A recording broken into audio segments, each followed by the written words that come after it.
So, our ingredients for the baked tahong will be, syempre yung tahong, etong roasted garlic,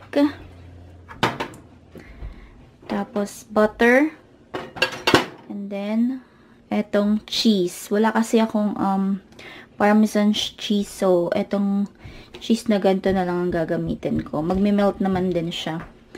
Okay, and then etong pan, tapos etong bowl para paglagyan ng mixture. Okay, let's get started.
Okay, so eto na ang aking baked tahong.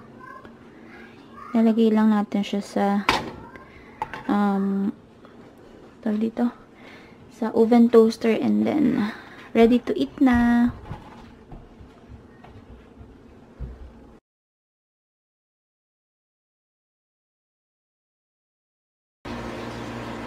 So, eto ang ingredients na gagamitin ko for adobo.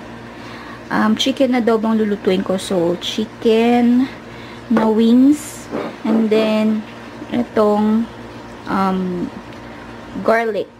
Ayaw mag-focus. Yan, garlic. So, yan lang guys ang gagamitin ko. Wala ng patatas, wala ng kung ano-ano. Siguro maglalagay lang ako nung egg na, quail eggs na maliliit. So, yun. And, nagpapainit na ako ng mantika ko Tapos, lulutuin ko na siya. And, ito yung sasabi ko, lalagyan ko lang siya ng ganito. So, ready na siya. Tapos, salt and pepper. Yun lang. And then, toyo, suka. So, yun. Luto na tayo. Okay, so, mainit na yung aking mantika. Lalagyan ko na siya ng garlic.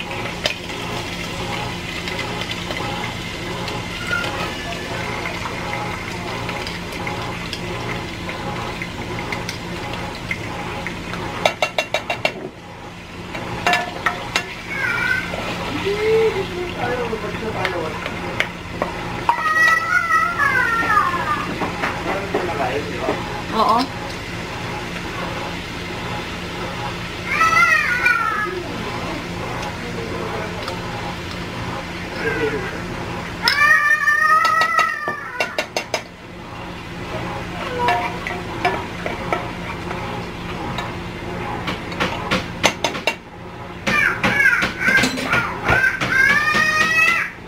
Toothbrush nito kayo, toothbrush.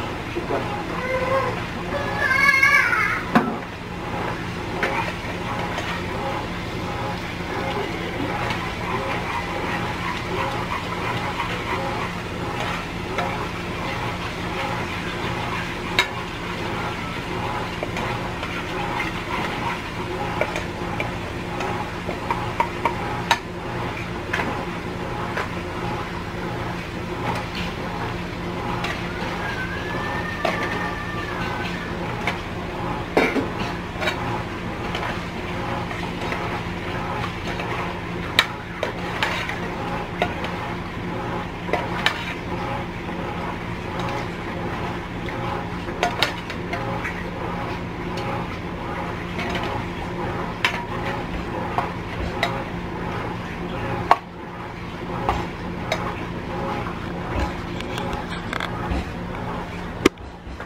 Okay, so ayan na, nilagay ko na rin yung chicken.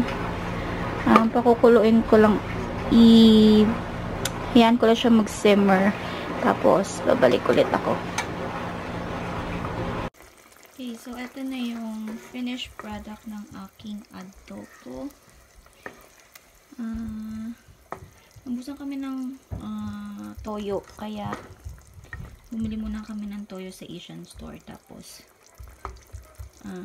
yun. Tsaka ko siya nagawa. Yun na. Para kay Rivi. Yum yum.